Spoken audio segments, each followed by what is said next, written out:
Here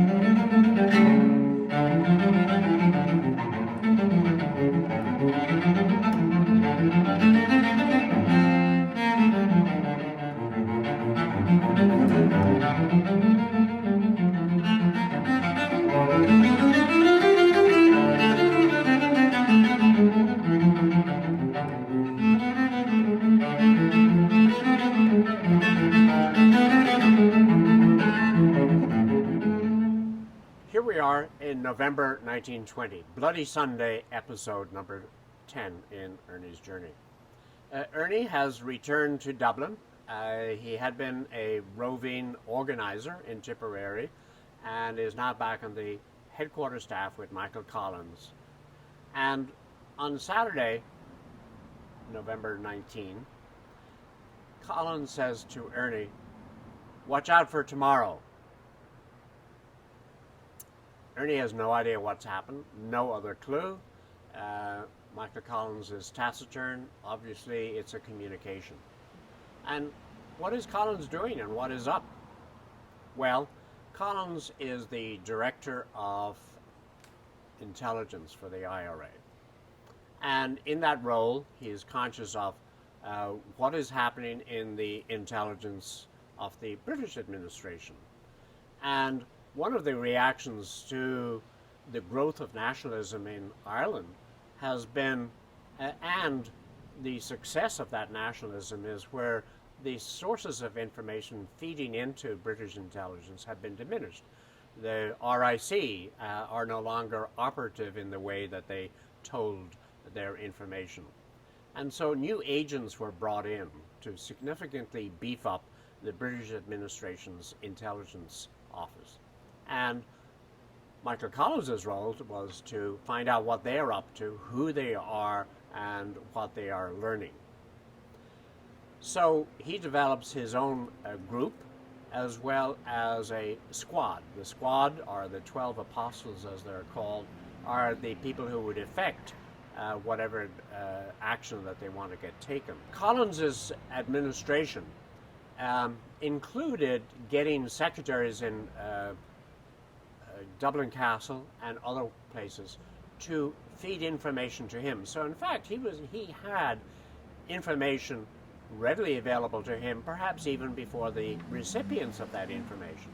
And these included action memos, memos to London, and included the names and addresses of the British agents in Dublin.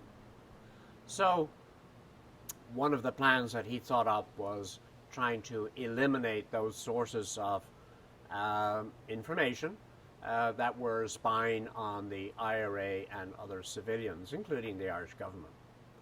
So his plan was to have an attack on the agents, and they chose Sunday morning, November 20. So the best way to tell that story is by going to Ernie O'Malley's memoir, On Another Man's Wound, and retelling what happened of that night and the consequences. Next day, a stop press. 13 British officers scattered through the city and suburbs had been shot dead. 3 had been wounded. Others had escaped. Some had been killed in their beds beside their wives. Dublin was jumpy. Passers-by nervous. They spoke less as they walked, and groups at street corners took on a new significance. Something would happen, but what? The British would not take that lying down. The city had been safe enough so far.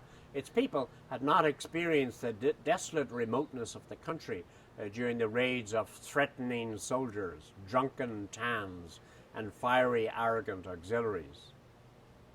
Dublin had not felt the loneliness and odd night of a country town or small city controlled by its garrison. Soldiers walked up and down in 3s or 4s. Crossley tenders nosed up and down as if the auxiliaries did not know what to do next. Heavy lorries stopped outside flats and private houses. Soldiers hurriedly helped to move the belongings of other intelligence officers and those who might be open to attack to Dublin Castle or to a hotel which was heavily guarded. In the afternoon, the crowd at a Gaelic football match in Croke Park had been surrounded by soldiers, 50 slightly wounded by machine guns and rifles. I had heard the distant rattling.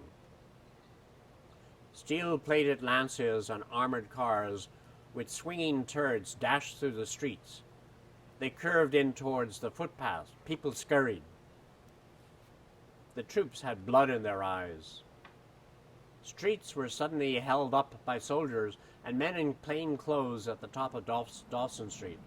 I saw 2 lorries spill out auxiliaries who snapped on bayonets as they ran to cut up part of the street. They hit men with the butts of their rifles. I was told at McGilligan's in Leeson Street, where I often spent the night, that it would not be safe for me. Kathleen McGilligan was worried. Sean McBride will find you a place, and get there as soon as you can. What was that? The sound of shooting. Sean McBride was the son of Major John McBride, who had been executed after Easter week.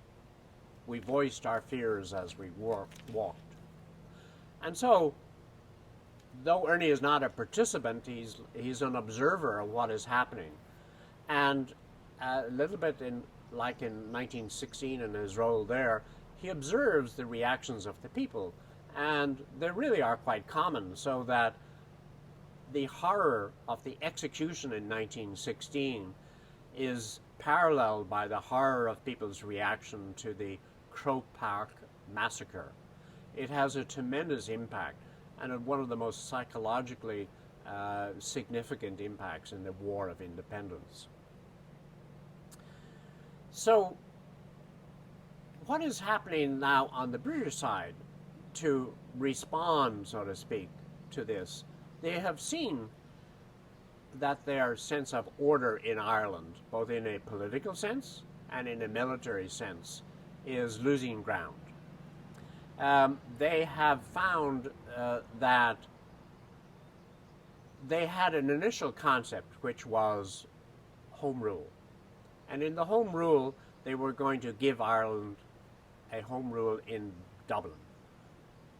In 1914, the Irish volunteers, 90% of them accepted that and went to fight for the empire.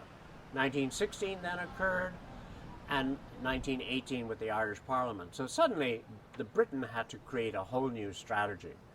And they were very conscious of the Unionist representation in Ireland and their feeling. So they went back to the drawing map, so to speak, and they created a Government of Ireland Act of 1920, which created 6 counties in the north and a government, and 26 counties in the south, which was also held their own government.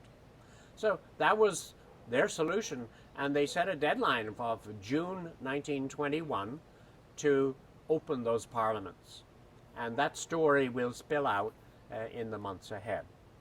In closing, just want to mention 2 events. In early November, November 1, Kevin Barry, a young medical student like Ernie O'Malley, was captured and executed. And he's just one of those young men, age 18, whose name has become very famous in the revolution, and songs are sung about him all over the world. And secondly, Tom Barry had the most successful military operation in Cork at Kilmichael on November 28.